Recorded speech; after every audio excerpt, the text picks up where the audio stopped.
Okay. My job as a writer means sometimes, especially at conventions or at signings, I do run into some famous people. It does happen, and I got to tell you what, guys, I'm always as cool as the other side of the pillow. It's no big deal, right? Well... Okay, to be fair, but you absolutely have no room to judge, my darling. You have met some pretty amazing people yourself, and in my experience, you are not as cool as the other side of the pillow. 100% facts. I am terrible at meeting somebody I admire. We'll recount our most embarrassing meeting famous people stories right after this quick break. Boy, you crushed that. Good job, dog. Sweet. Thanks. Good. You're good. Let's see if I can say I'm a publisher and an audiobook narrator. You never can. Steve, please cut that out. Here we go. Ready? I'm ready. Welcome to Deep Cuts, the bonus episode of the Scott Sigler Slices Fiction podcast feed, where a sci-fi author and an audiobook narrator discuss things and stuff in the world of fiction and pop culture and meeting famous people. I am Scott Sigler, sci-fi horror author known far and wide as the future dark overlord. And I am A.B. Sigler, audiobook narrator and publisher at Empty Set Entertainment. Tonight, we are recounting our most embarrassing meeting famous people stories. A reminder, this is a bonus episode in the Scott Sigler Slices podcast feed, not part of any particular story. You don't need to listen to this to keep up on my current tale, but we hope you'll dig this peek behind the storyteller curtain, and I would urge you to listen to all of this because the story at the end is quite fantastic. It is quite fantastic. So let's get into it. But first, I want to say my brother just joined the chat room, Jude Stenson. If you're on Facebook, you can see him there, and I love you very much, Jude. Jude says, just quote, I'm A from New York. Yeah, I'm A from New York. Hey, how you doing? I'm A from New York. You ready to go? Mm-hmm. Let's get into it. Okay. First up. Now, those of you listening at home, right now we're switching into some visuals because we do this live stream every Wednesday at 6 p.m. Pacific, 9 p.m. Eastern. You can join us in the chat room with all the other lovely mofos in the chat room right now. You can watch at twitch.tv/Scott Sigler, youtube.com/Scott Sigler, or facebook.com/Scott Sigler. Let's go to the tape. Our first story involves a gentleman named Nathan Fillion. Lord.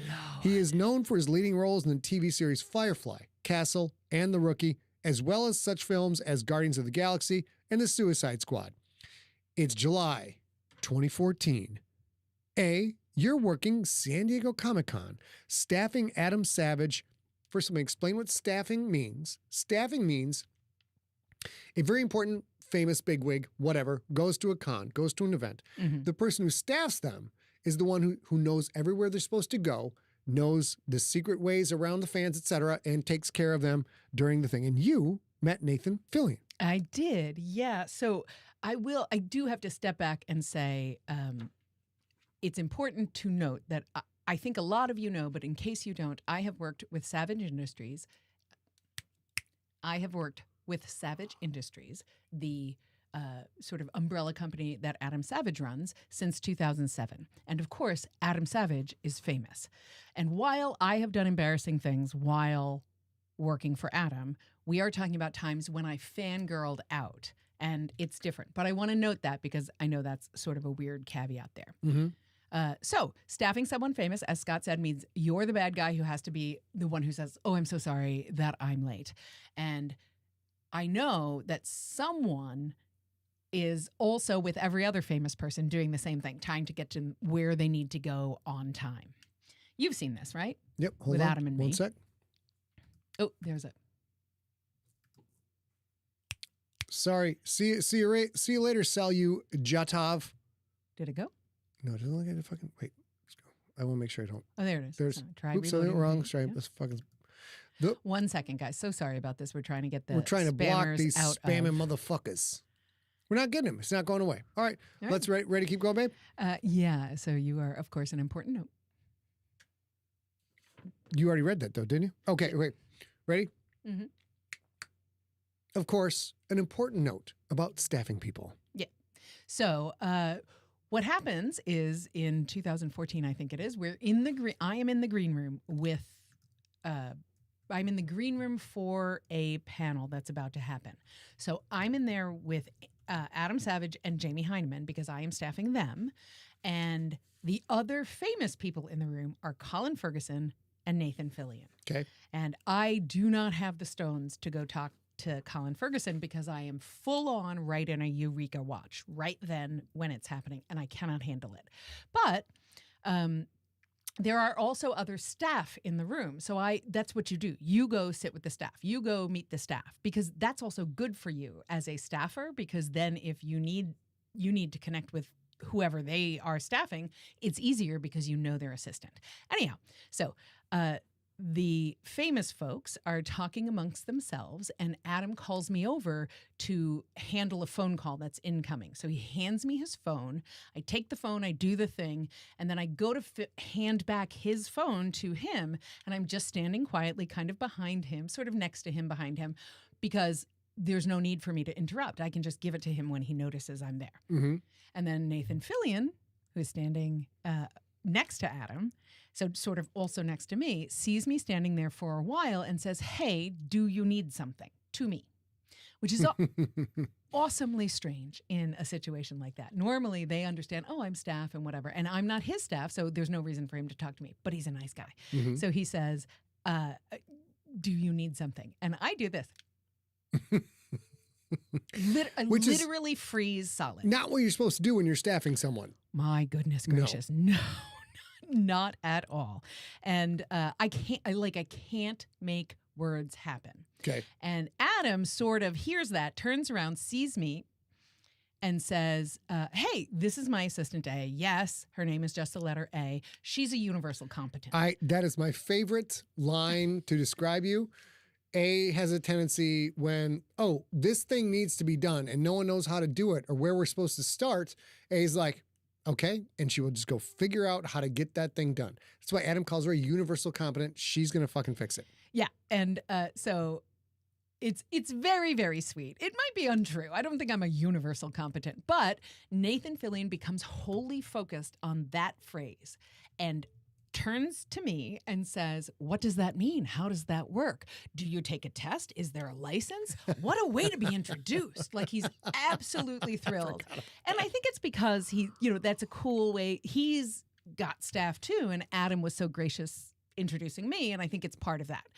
Unsurprisingly, since he's talking to me in this rapid fire way, I totally freeze again. Mm-hmm. And he can absolutely tell. You do this sometimes. You're pretty good at, if somebody is a little starstruck, they people kind of recognize that eventually. He is one of those. He sort of sees that I'm frozen and he says, "Is your name really A?" And I say, I have a standard line. Yes, it's the first letter of the alphabet. That's my whole first name. My middle name is B. I have said that literally 67,000 times in my life. What I actually say right then, because I cannot think of anything else, is, "My best friend Maria really loves you." And I will tell you guys, can I get the whole camera back? This is important. Yes, you can, of course, doll. I will tell you guys, till the day I die, I will hope his pillow is cold on both sides all night long. I'm pretty sure it is. Yeah, because he says we should send her a pic. And then he takes my phone, which is in my hand because I've already handed Adam's phone back, so I had both in my hand, and takes my phone and takes a photo of us. And we take this pic. Do you want to show the pic that we took? Yeah. Ready for it? Yeah. There he is as Mr. Writer Man. Nice. Those of you listening at home, we're showing some pictures right now, and now we will show the picture that A took with Nathan Fillion. With Nathan. Well, Nathan Fillion took about, where it is. There it is. So that is the photo. It's super grainy. It's in the green room of some event that we're doing. You can see Jamie Heineman in the back with the person staffing him, who's actually a dear friend of mine named Kristen. And so he takes this photo. Look at me. I'm insane. And he hands it back. He hands me back my phone. I got to say, before you do that, I got to let you guys know, anybody watching at home, we'll try and post this picture at scottsigler.com. Try and find this episode to listen to the podcast. This is A's panic face. If you can go find it in the blog, when shit hits the fan and A is trying to figure out what to do in a situation where nobody knows what to do, this is her face. Continue. Yes, absolutely. You can see all my teeth and all my eyebrows because they are all the way up. So he takes this photo, hands me back my phone while his arm is still around me, and says, Maria. She gave me the best night of my life, and I never saw her again. and I will never get over it. She just said that to you, or did he? He sent it to me. He said it to me. Oh my God, It was amazing. And should have recorded it. Should have recorded it. Right, I didn't know. He was so Oh funny my God, though. so good. And then the stage manager comes in and calls all of the famous people out, and that's it. That's all that ever happens. Oh my God. Except I get this photo, and I get to say that. And Maria is like, he told me he'd never talk about it. She was so funny. She was so on point. She was like, that motherfucker told me he would never mention it. Oh my God, that's quite frankly, that is a masterstroke by So both good. Nathan and Maria, who's one of the funniest. I think she's absolutely. to be honest, hysterical. Rob Otto's in the chat room right now. He might be here, he might not be here for the story. This gentleman named Rob Otto is co-writer Slay. Rob Otto and Maria are the funniest fucking human beings ever met in person in my life. Yeah, probably so. All right. But now we're going on to you. But you are so cool under pressure. Oh my God, you guys. You guys, I am a professional entertainer. I'm around famous people all the time. It's constant. It's constant. I should know what the fuck I am doing. The two stories I'm going to tell you tonight are not necessarily my best moments. Can you not hear? I think maybe these. Oh, no, there it is. You got it? Yeah, I think it's a. It's just a cable thing? Sorry about that. Oh, shit. I guess we got to buy new gear, dog. Steve cut all that shit out. Okay, ready? Mm-hmm. So there is an actor whose name is Carl Urban. He is from New Zealand, but you wouldn't know it from watching his movies because he's a very good actor and he convinces you he is American. He's not American. Not that that matters. It just means he's a good actor. Carl Urban, of course, is the star of The Boys, one of my favorite shows of all fucking time. A huge influence on Slay. The Boys is a massive influence on my story, Slay. And Carl Urban, one of my favorite movies is Carl Urban's Judge Dredd. It was sensational. Yep. Absolutely, yeah. So he's actually done a ton of stuff. He's Okay. done The Boys. He's done Star Trek. He was Leonard McCoy on Star Trek. He's been in the Thor Bones. movies. He's obviously been in Judge Dredd. Mhm. Or, I'm sorry, Dredd is this one. Mhm. He's from New Zealand. My absolute favorite thing that he's ever done is Siberius in Riddick. Not favorite ever, but I loved him so much as Siberius in Riddick. And you met him, I think, in Australia, right? At Supernova. Yeah, there is this con called Supernova. It is in Melbourne, Brisbane, not Brisbane, you American bitches. It's Brisbane. And Sydney. And this is just they bring in some stars, usually some homegrown stars, and some people from out of town. They do these big 3 circuit, and it's very fun. Lots of fans come in. Everybody has just a wonderful, great He was in time. The Lord of the Rings and was amazing in that. He's a workaday actor Now, who has done so much great work. I'm going to point out, I believe that everyone who watches Nathan Fillion act in a show genuinely wants to believe he's a good dude. You want to believe he's a good dude and not a jag-off asshole in person. And A has met him. It turns out he's a good dude. I'm so sorry. I have to stop. Do you hear the monitor dinging? Yes. I don't know what it is, but I think it might be that. Nope. It's this right here. Hi, sweet girl. Talk to the people, babe. I'm so sorry. We are figuring that out because that will probably be on the podcast, and I don't want you guys to have to handle that. And Lord's sakes, do the headphones, do the cans make my hair crazy? It should do the trick. Okay, thanks, babe. Sorry about that, you guys. No, that was great. I saw it.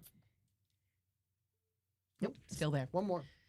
Do, do, do, Talk to the folks. do, do, Talk to the do. folks, I Dad. am talking to the folks. Okay, so I do have a handful of other famous people stories. So while I'm That should do the trick. Is it beep again? No, it's gone. Now it's gone. I There should you know go. what that was. sorry, you guys. Let's make the sausage, you sons of bitches. So where you stopped was just after saying you think Oh, Nathan fuck. Fillion. Sean, he was in Doom? God, I gotta go rewatch Doom.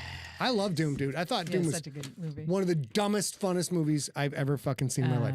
All right, ready? Yeah. So you had just finished saying you think Nathan Fillion is a nice guy. I think Okay, you're going okay. into maybe Carl Urban. Okay.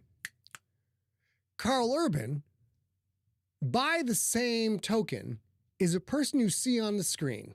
And you can tell he's a very talented, hardworking actor who takes his shit seriously. You also kind of hope when you watch him, you're like, God, I hope he's not a douchebag in person. Well, I got to meet him. So I'm on the Supernova tour, and I got flown to Australia. This is back in 2010. It was great. I was relatively new. Contagious was out. And that's as far as we had gotten in my career at that point. The podcast, of course, was big all over the world, but Contagious was out, and Supernova brought me out because somebody organized the con, was a big fan of the podcast, brought me out. So and I think you did like several cons in Australia, New there's Zealand, right? three. Yeah. There was Supernova, Melbourne, Brisbane, Sydney, and then Perth, SwanCon. So I got to go spend 3 weeks in Australia. It was fucking fabulous. I loved every second of it. What a great country. There, for those of you listening home, we're Look showing a at picture you. of me at the Sydney Opera House in a very bad hat that is somehow, it's gone. I'm pretty sure that's because A looked at this hat and said, dude, that has dog shit, and just tossed We it without me literally knowing. got rid of that today in The Purge. Did we? We did. Fabulous, fabulous. And got to meet great people, Yuri Lowenthal and Tara Platt, who are still our friends to this day. And absolutely spectacular actors, voice actors. They're voice actors. Video game actors. It was an interesting thing because I didn't know who they were. They didn't know who I was, but I was a budding author coming up in the world. We start going to all these cons and people would, like 20, 30, 40 people would show up in my events. Very happy people, delightful. I meet Yuri, I meet Tara. They're great. I would go to watch their panels and there'd be 500 to 1,000 people. Because he's Prince of Persia. Because he's Prince of fucking Persia. Come on. And they have done all of these video game voices. And people in Australia were insane for them. They're so delightful and fantastic. And I got... You met a kangaroo. I got to feed kangaroos. Ladies and gentlemen, kangaroos are very stinky. Very stinky. You may not as know stinky this. as koalas. Extraordinarily stinky. Tin Man in the chat room. Yes, I did look authentically Australian. Yes, I did. There were great famous people there. James Marsters, who, while we're on a bus together, so I was cool at this point. They take all the talent around in a bus. I'm in a bus, sitting down, literally feeling like it's fucking 6th grade. These people, nobody knows who the fuck I am, right? These are all movie stars, TV stars, video game voice stars. I am the lone author in this mix. They're all super fucking nice. But I'm riding a bus, and James Marsters, while Buffy was still on, I think, or just over, very close to it. I think Angel was still on. So James was an actor in Buffy. He's an actor in Spike and Buffy. Angel, and he's a lovely, lovely human being. Sits down next to me, headphones are in, and he's like, I'm going to do my best Australian accent, and I'm not prepared. Oh, he's Australian? I believe so. Okay. Well, maybe he's English. Whatever. He looks at me like, I want you to listen to this band. And he fucking takes off his goddamn earbuds and puts them on my head because he had fallen in love with Arcade Fire and wanted to share it with me. And I did a pretty good job. At that one. So you're cool under pressure when James Marster literally is like, mate, you have to listen to this. Yes. And that's cool. And lovely. And I'm like, you know what? I think I got this famous person shit. I think I got this shit down cool cold. under pressure. It's I think fine. I'm like getting my, hey, listen, I'm a best-selling author. I'm cool. I belong here. It's all good. And so I go back. So then we go to, there's like a green room or a party, and we're all waiting for a thing, and there's a buffet spread. It's wonderful. And Yuri and Tara are there, and they're helping me out. Everything's great. And I lost McMasters. Shoot. There was no... James?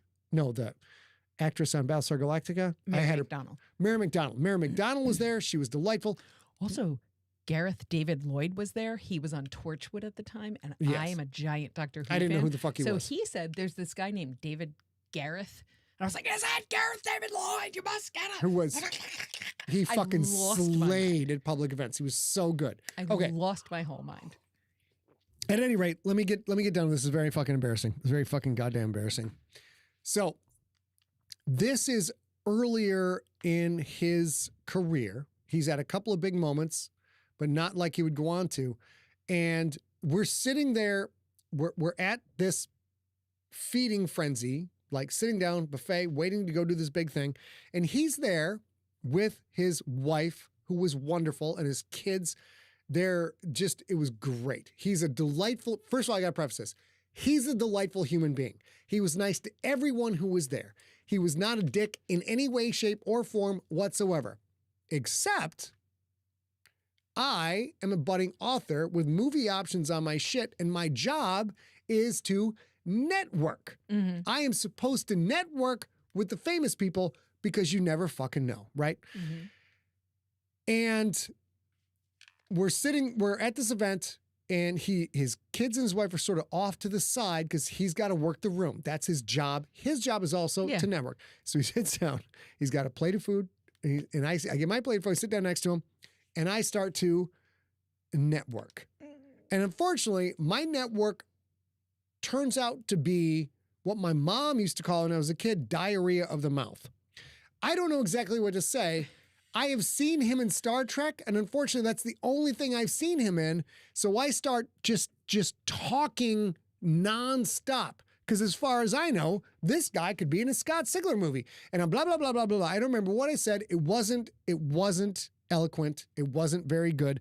And I don't realize that I've been talking nonstop for probably 12 minutes, and he's being very fucking polite. And then Carl Urban looks at me and says, "Would you excuse me for a moment? Oh my God. I have to go to the bathroom." And he looks at me exactly like this. You guys listening at home, we have a picture of Carl on the screen. He does not look happy. He looks very disturbed. So Carl Urban disassociates from me by telling me in a very polite way he would rather go take a poop or pretend to take a poop than talk to me. And I remember looking at my fucking paper plate of food being like, I may not have done that correctly. Okay, so I do have to ask, we will take a break shortly, but I do have to ask because I know that because I staff you at events, I know that you experience similar things when people come up to you. And in the chat room during this live stream, people have said, like, wait a minute, that's you guys. That's you. So talk a little bit about how you, if you can sort of put yourself into Carl Urban's shoes when you were diarrheaing of the mouth or how that feels and how you handle that. I got to tell you, the bottom line of that experience was it has helped me interact with Verklempt fans for the rest of my career. So Carl Urban, dealing with someone who was socially awkward and did not know how to handle the situation they were in, his very polite way of disengaging and walking away was educational for me. And I'm not going to tell you guys, listen to this podcast or watching the video. I'm like, hey, I got to go take a shit right now. So I don't do that. But it taught me, it gave me a different perspective on sometimes when people meet a creator that they really enjoy that creator's work, it's difficult for them to express themselves in a way they might express themselves in other parts of their life. And sometimes they get a little verklempt, they get a little bit worked up, and their words fail them, and they don't know what to do because this person who's made these things that they adore is standing right there face to face with them, and there is a mental schism going on, and you don't know how to handle yourself. So my moment with Carl Urban was foundational for me in learning how to deal with people who show up, are very excited to see me, but their appreciation of my particular type of work is beyond what I would ever think. In my head, my typical type of work is worth appreciating. So I'm here in this, and they're way up here. It was really wound up being a wonderful thing. It helped me deal with a lot of fans who are very excited to see me. So Carl Urban, you'll never see this, but I hope that was a really good trip to the bathroom because you're awesome. Okay, it is time for a quick break. If you have a minute to listen to any ads that pop up, there are only one or two, and it really, really helps the show. And we'll be back right after this. All right, we'll take a break here, but I see Damien Perry in the chat room. Dame, that's fucking really nice. Damien says, I met you at a Dragon Con a few years back. You were walking around looking at vendors, and Notion walked right up. You were super awesome. We talked about the Lions and a new hat that you just got and really liked.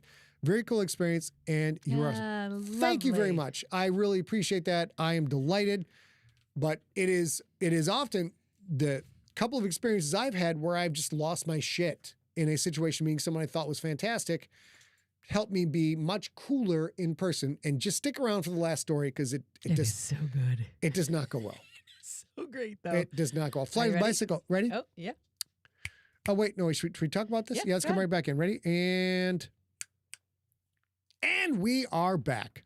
This week, we are talking about embarrassing stories when we met famous people and did not execute well.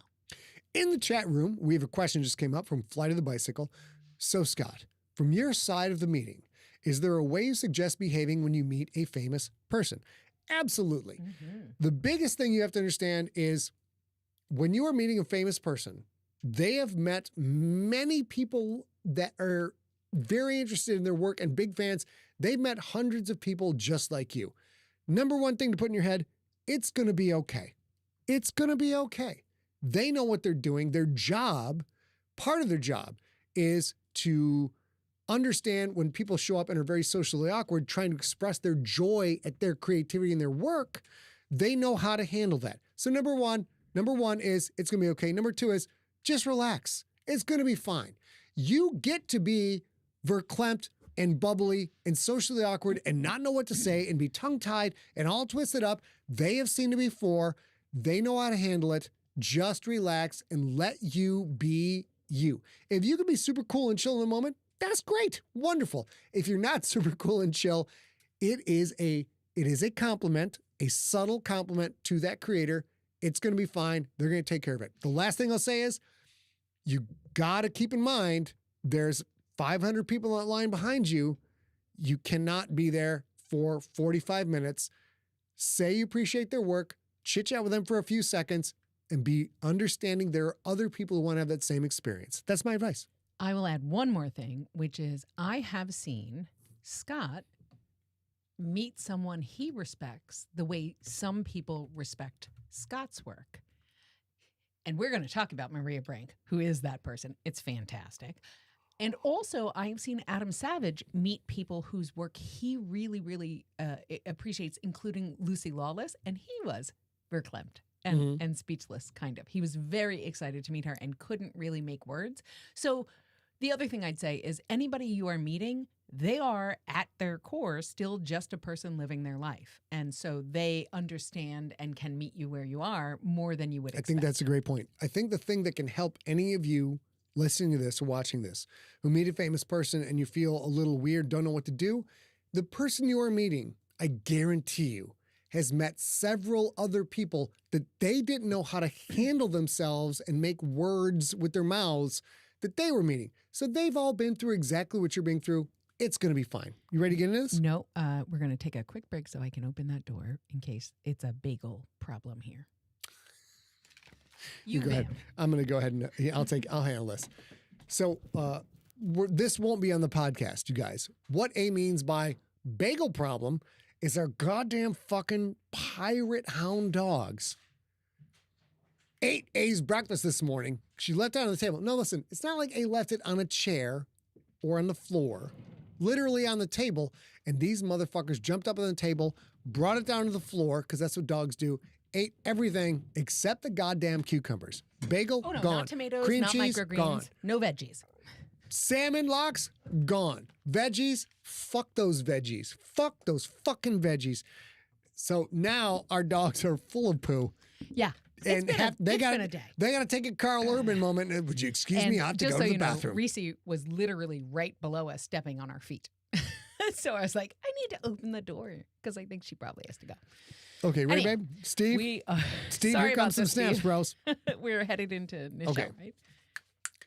Speaking of people who have met a lot of famous people like A has, but lose their shit when they meet that particular famous person, we're now going to tell one of my favorite fucking stories of all time. We're going to talk about A meeting Nichelle Nichols at Dragon Con. No, San Diego Comic-Con. A meeting Nichelle Nichols at San Diego Comic-Con. And let's get into it. If you don't know who Nichelle Nichols is, she was Lieutenant Uhura on Star Trek. Sorry. A point. I fucked up the script. Sorry. If you don't know who Nichelle Nichols is, she was an actress, singer, and dancer, best known for her groundbreaking role as Lieutenant Uhura on Star Trek. I grew up with a progressive mother who absolutely loved Star Trek with all of her heart, all the much. She still does. So, of course, I was a big fan of Uhura because she was the only woman on the original series Star Trek who wasn't just eye candy, Kirk's date, or a throwaway episodic character in general. That is a lot like my mom. She is absolutely that person. So, again, I've been a fan of Ahura pretty much my entire life as it happens. And both of us are at San Diego Comic-Con in 2018 at Bill Prady's party. And I absolutely know how that sounds. I do. Well, first of all, do they know who Bill Prady is? Yeah, Bill Prady was the showrunner, executive producer, and director of The Big Bang Theory. Yes. And I met him. I was running an event in 2007. It is the same event where I met Adam Savage, and I will just say they are both exactly the person that Adam is exactly the person that you think he is. He just curses a little bit more, and Bill is exactly like he's a dad and a new husband and all that jazz. He's so lovely, but. Mm-hmm. He also has Big Bang money. So he throws a party every time he comes to Comic-Con. We were at that party. And okay, so we're at Bill Prady's fancy party. And thanks to this is because of your event planning job.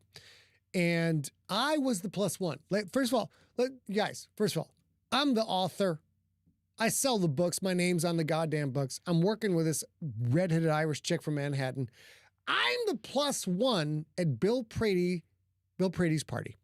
And Third Rock from the Sun. No, not third. Sorry. Big Bang Theory. Big Bang Theory is probably the biggest sitcom on the planet at this point. I'm the plus one. A is the pimp. And most of the time, A is cucumber cool. She just fucking chill. She handles problems. She's universal competent. And then comes up. She takes care of it. This was a situation where that was not particularly the case. So we're at Bill Prady's party. And I've already had my Bill Shatner moment, which we'll talk about probably the next time we talk about famous people. It's a very fun story. Just a goddamn pimp. The Shat is goddamn pimp. And Nichelle Nichols comes through the door. We're outside in San Diego. So we're on kind of like this patio. And there's a couple big security guards. And we're close to the gate. There. We're close to the gate. And the security guards are super nice, super pro. And Nichelle Nichols and her two handlers come in. And Nichelle Nichols is later in her life, so she got the handlers to help her out. She comes in, and I cannot express enough to you how momentous this particular moment was. So I have my back to the gate, which Chris Grawl will never forgive me. And my back to the gate. A is facing me, so she's facing the gate. And they are having a conversation with the director of King Kong at this point. It's very fucking fun. Mm-hmm. Having a great time. And A all of a sudden looks up and grabs my arm. Yeah, like she has an iron claw from a Bruce Lee fucking movie from 1976. I still have the marks on my arm to this day. She grabs my arm and says, "That's Nichelle Nichols." And I turn around and look, I'm like, "Oh yeah. That's Lieutenant Uhura. That's super cool." Except my connection with Lieutenant Uhura isn't like A's Lieutenant Uhura connection. So then A says to me, and what A I'm pretty sure thinks is a whisper voice, "Help me be cool! Help me be cool!" Screaming it. Her face is this far from mine, claws out. Oh, yeah. And everybody hears it. Everybody. It's a record skip moment. The entire fucking party looks at A, who's this far from my face, and I'm trying to be nice. I'm like, hey, it's too late. It's too late for that. Let's see if we can figure it out. Yep. But it was terrific because we were literally right next to that front door. So Nichelle Nichols absolutely knows that I am melting down because she walked in the room. And she does a little meet and greet. Like she meets the people that invited her, all that stuff and whatever. But then she sits down and sees me and says, "Hey, why don't you come sit next to me?" A little bit later in the show, in the party. She was so cool. And I do that. I literally can't do anything else except sit down next to her. And so she knows it. She says, "Come sit down."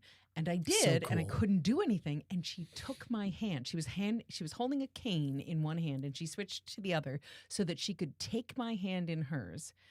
And when she did, she said, "How are you? I am very glad to meet you," which is absolutely insane. She's Uhura. She's Lieutenant Uhura, and I am what? And she's like, "I'm very glad to meet you," which I think is also one of those moments where a person who understands that their fame and their characters have have importance in my life, and I need a little bit of help. So she says, I'm very glad to meet you. And I did get to talk to her a little and say that my mother was a huge fan, and she was so influential for me as a woman, as a young woman and a child growing up, and seeing positive interactions and all that jazz, all that stuff. And I say I was exceptionally excited to meet her. I was very grateful for this opportunity. And I wanted to say thank you. And I wanted to say that me and my mom loved her to death. And she says, well, that's wonderful. I am so glad. Do you want to take a picture? And I say, and she says, why don't we do the Vulcan salute? That's me and Nichelle Nichols at that moment, me doing the Vulcan salute. What an absolute pimp. What an absolute gangster fucking pimp handles the crazy fan, which A was crazy, ladies and gentlemen. A was absolutely crazy. This is my Vulcan salute, you guys. Wait, this is my Vulcan salute. Look at that photo. I have all 5 fingers up. Yeah. A's just saying hi. Nichelle Nichols is like throwing out the fucking double V. Like she's from Victorville gang. Like fucking V. Let's go. And if you notice, I have exactly the same face on as I had in the other picture with Nathan Fillion. I cannot handle this. I blank out so hard that we just sit there for a while, and she says, honey, did you want to go get a drink? Not, did you want to go get me a drink? She was like, please leave. Like, in the nicest way possible. That was Nichelle Nichols' version of like, would you excuse me? I have to go to the bathroom. But I literally, I get up, and so you see this photo where she says, let's do the Vulcan salute, and I cannot manage it. But I get up after she says, did you want to go get a drink? And I get that she's sort of very gracefully saying, thank you, please leave. And I go, yes, thank you. Yes, thank you. I fucking get the Vulcan salute as I'm waving goodbye like a jackass. Thank you. You finally figured it out. Very nice. Nice to meet you. But that was wonderful. And I am grateful that I got to meet her before she passed. And I'm also super grateful that her ashes were sent to space. All right.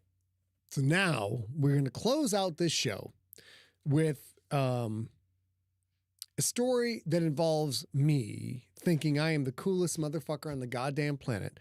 Not cooler than anybody else. I'm just a chill bitch. I'm fucking chill. I make things happen. Things are good. It did not turn out that well. It did actually turn out perfectly. So this is one of my favorite stories about Scott. You absolutely love the band In This Moment, and you absolutely love Maria Brink, who is the lead singer of In This Moment. Sensational. And is the artistic director for the way that they do their stage shows and their albums and things like that. Mm-hmm. And so you also, though, had a quite early connection with them. Very early connection. Maria Brink, as I mentioned, is the lead singer of In This Moment. If you are a metal fan, you can think of Maria Brink as sort of the Lady Gaga of metal. She's crazy, crazy fashion, multiple costume changes all the time and everything she does. Gorgeous and absolutely like Lady Gaga. When that woman takes a stage, she owns the entire theater. You cannot look away from her whatsoever. So here's the story. Let's go back. We'll talk about this. So I am just up and coming as a podcaster, right? And I have been giving away my books and got signed by Random House, but I'm still giving away certain books that weren't with Random House. So I find their song on the podsafemusicnetwork.com, which is no longer around. And I got their song Prayers. You have to stop for a second and say the PodSafe Network, that was people who were okay with podcasts using your music for free.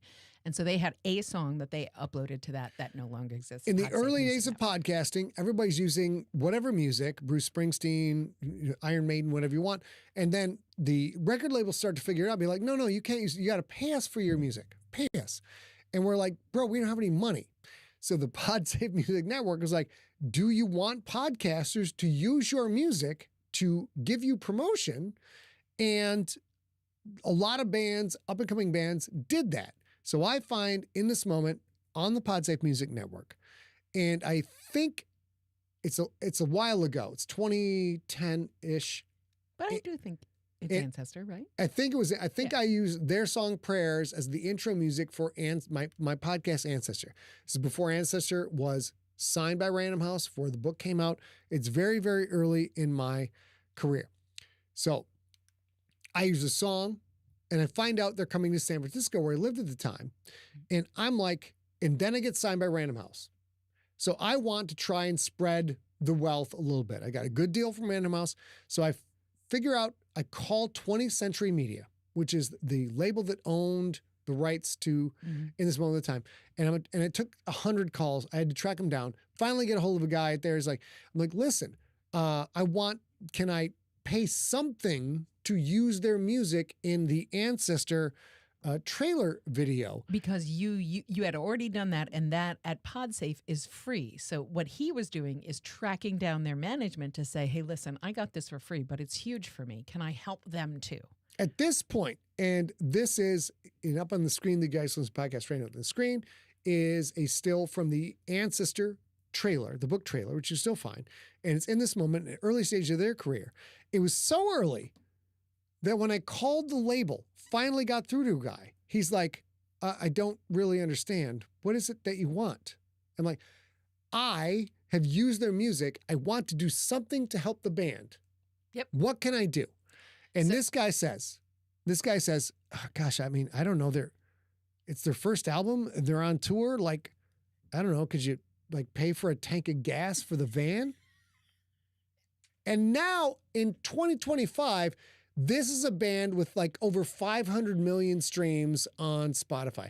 They're not U2, but they're a big fucking deal. When they start out, they're not a big fucking deal. Mm-hmm. And I'm like, sure. What? Of course, I've been in a band. I've been struggling before. I'm like, how about would $200 help? And the guy loses it. He's like, dude, that's like 2 tanks of gas. Especially, in 2010. That's 2 tanks of gas. So I send $200. And I have to tell you that story, tell you the rest of this story. So, there's a couple, we're going to actually, people want to listen to them. I'm going to play them live in concert video I took, so it shouldn't be copyrighted. So they build. 8 years later, it's April 2018. Yeah. So they come to San Diego to play at the House of Blues in 2018. And I know Scott is wildly enamored with them. I know this story that he just told you guys about Maria Brink and Ancestor and In This Moment and all that jazz. And so I take him to see them at the House of Blues. I ask him if I can buy tickets. We buy tickets for the House of Blues when they come to the House of Blues. Mm-hmm. And then the day comes and we go. The day comes. We're House of Blues. We are balcony at the House of Blues, front row balcony, which basically means you're just over the stage. You're looking right down at the stage. It is fucking spectacular. And I'm sitting there so excited. Watch opening bands, and being the sneaky bitch that she is like, dare you? Hey, how dare? Hey, I'm going to go get you a beer. Cool? I'm like, very cool. I don't want to miss. I want to see the stage setup. I want to see everybody come out and set up the amps, the drums. I want to watch every fucking second of everything. And comes back with a beer, and being a sneaky bitch, she brings me a concert t-shirt. The concert t-shirt. Yep. There it is right there. And let's go to main. I still have this. I will be buried with this. This is my VIP ticket for Mother Maria, who has a whole witchy vibe going on. It's super fucking cool. And I open up the t-shirt, and this t-shirt is right. A brings me this t-shirt, concert tee. She's like, here. She's like, oh, you got my t-shirt. That's very cool of you. Here's the front. Yeah. And we're showing pictures of the back right now. And I pull up the t-shirt, and holy fuck, I've never been in a VIP experience in my entire life. I'm from Sheboygan, Michigan, you guys. I've never fucking done anything like this. So I've got the VIP badge. I'm like, whoa, what is this? She's like, well, after the show, you go get to meet Maria Brink. And I'm like, it takes me a minute to fucking rationalize this because I am not cool as the other side of the pillow. I'm not. There is a lot of blinking. I will tell you. There's a lot of. And I finally figured out, I'm like, oh my God, I get to go fucking meet this woman that I think is one of the fucking premier hard rock metal performers of all time. And I'm a she's huge fan. But she's so much like you because she takes her job seriously for songs and singing and songwriting and all that jazz. But she also takes seriously the whole gestalt of the band. She has a brand, and she is gonna fucking rock that shit out. So I watched the show, and now what we're gonna do for you guys. Oh, I forgot to play the Australia one. Let's tell you. We're gonna do for you guys now. So this comes up, and I'm going to play for you right now. Be aware, this might be a little loud. Let's see how we do. Let's see how we do. Hold on here. Shit, I lost it. Steve, edit this. What happened? Books.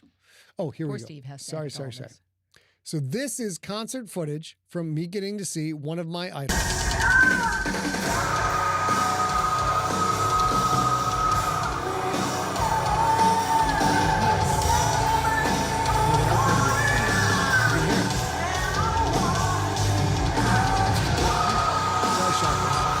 This is a small stage at Hustle Blues, relatively small.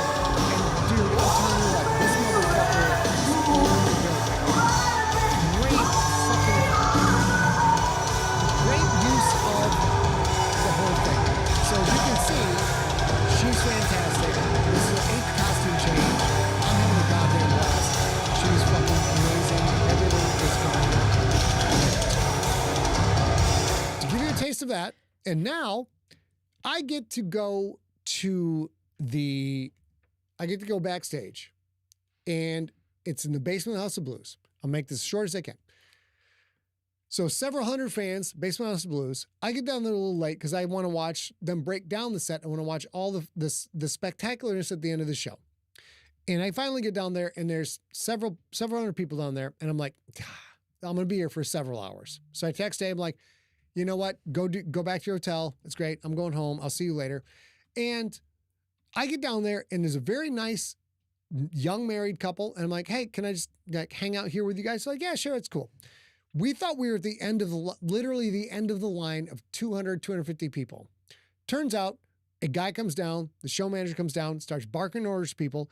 It turns out we were standing next to the door that was the front of the line. We just didn't know. So they opened the door.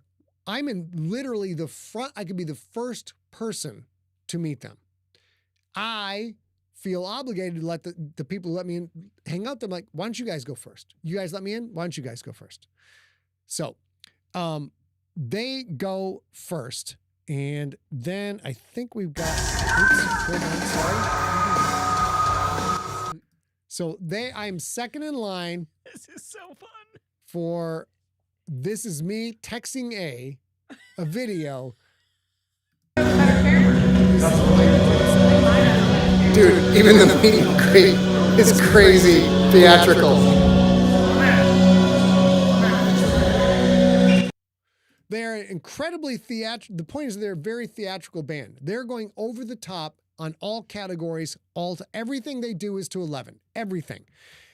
So I finally get to go in and meet Maria Brink. Now, I've never done one of these things before. So what I experience is I've got my cell phone and I'm rehearsing this story. I've been rehearsing the story for years because they came to San Francisco and I just missed a chance to meet them. And been like, here's what it was going to be like. Ready? It was going to be like this. It was going to be like, hey, listen, you don't know me, but I've used your music in one of my podcasts before. If you remember on your first tour, you guys were in the van. I was able to put a couple of tanks of gas into the van. And that's why you guys mean a lot to me. And I'm delighted that I got some chance to expose other people to your work. You guys are fantastic. I think that was smooth as silk. It's smooth as silk. Smooth My last line was silk. like, you guys are fantastic. How did that go? Here's how it fucking went. So I need to put you on the main screen, please. I am the second in line. And the nice young married couple goes in before me. The crazy lady with the white mask comes up and takes my phone because they won't let you use your own phone because you'll use too much time. She takes the phone, she puts in a rig with a ring light and beckons me. It's spooky, it's weird. There's crazy jungle music going on. It's wild. And finally, I go through the pipe and drape. And now I got to point this out. Maria Brink is 5'4" tall. Scott is taller than that. I am 5'8". Next to a 5'4" person, I'm a big dude. There's not a lot of people who are 5'4" that I associate with. So I'm like, so I got my flannel on, I got my concert tee on, everything's gonna go fucking great. And then this shit fucking happens. I go into the pipe and drape with my dude. In my head I already know I'm smooth as Jiffy, smooth as Jiffy. And she's on a goddamn fucking crate with a giant black dress on and a giant golden headrest on her head. And I don't even come up to her fucking chin. I don't even come up to her fucking chin. And the lady with the white ghost mask is taking pictures of me. And I was like, I told you what I thought I was going to say. Here's what I said. Oh, hi. No, big screen. We got to see you on the big screen and see you go through it. And then So I then look up Maria Brink. I fucking melt the fuck down because I wasn't expecting her to be 7'8" tall.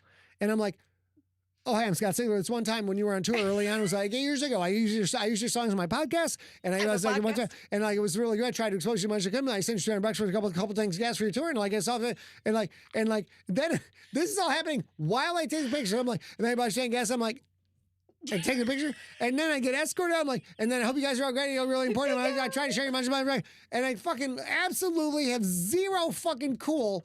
And now on the screen, ladies and gentlemen, watching this podcast, and we'll try and put it on the side.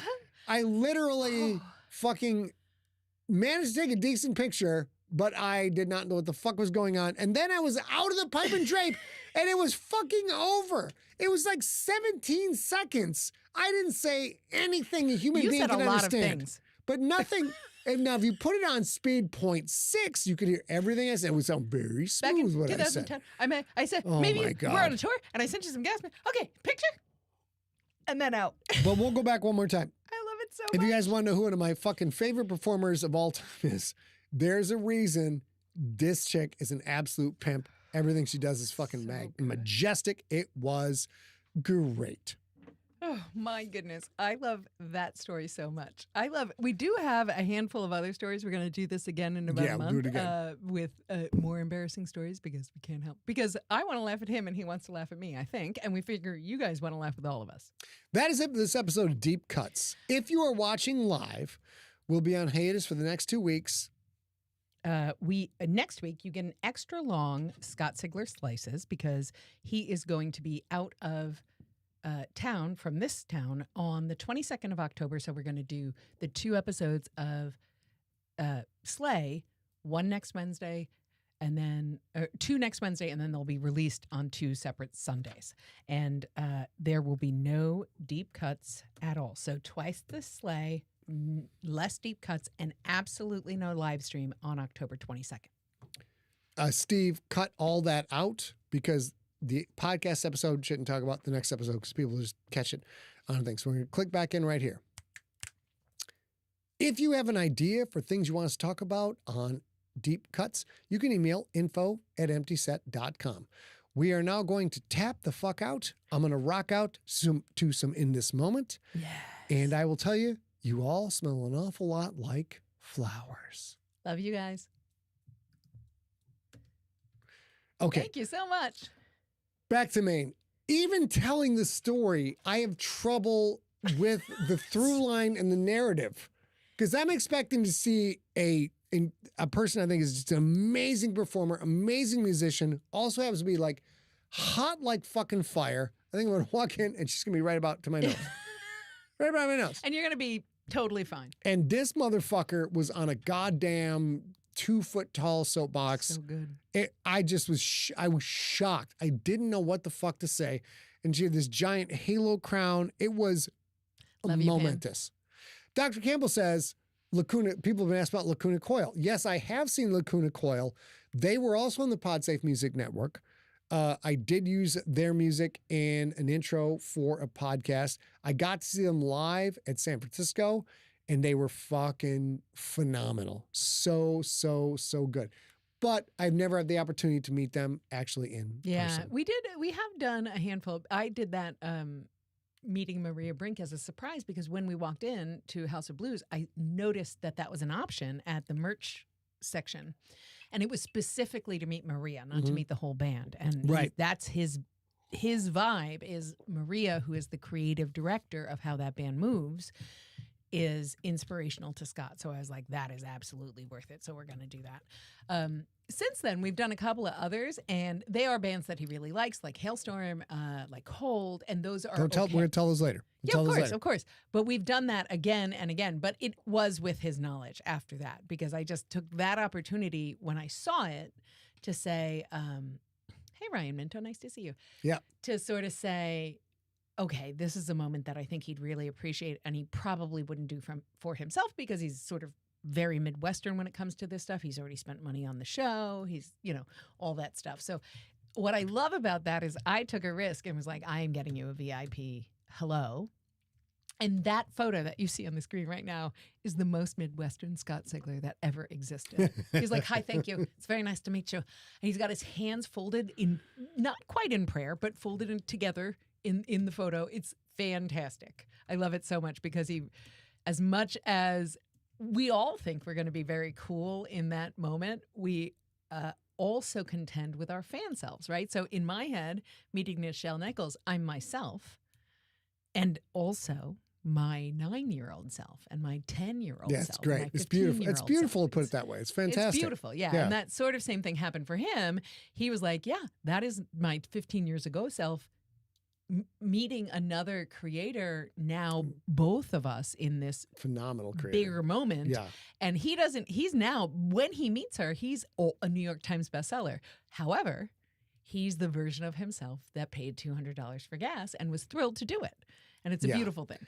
I thought there might be a 10% chance they would remember their label calling them to say, hey, man, your gas is covered. Here's an extra money came in. Because when you are a first album out band touring, you are in dire shape. You are scrambling for everything you can get. It's a rough way to make a living. So I sort of thought, like, there's a rough chance they might remember, even though they're in a much higher level now. And like, it was in my head. I'm like, in my story, in my head, I was the cool guy. Yeah. I was the cool guy that helped the band that nobody really knew about, that went on to do great things.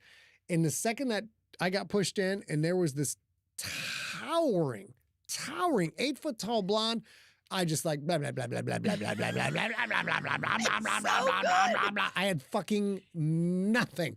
There was no cool in my body whatsoever. Jenna Leah, I absolutely believe that about you. She says, my family gave me a photo up with the Lord of the Rings cast, and I'm pretty sure I blacked out. It's a good thing I have the photo. Yeah, that's us too. That's exactly us. Yeah.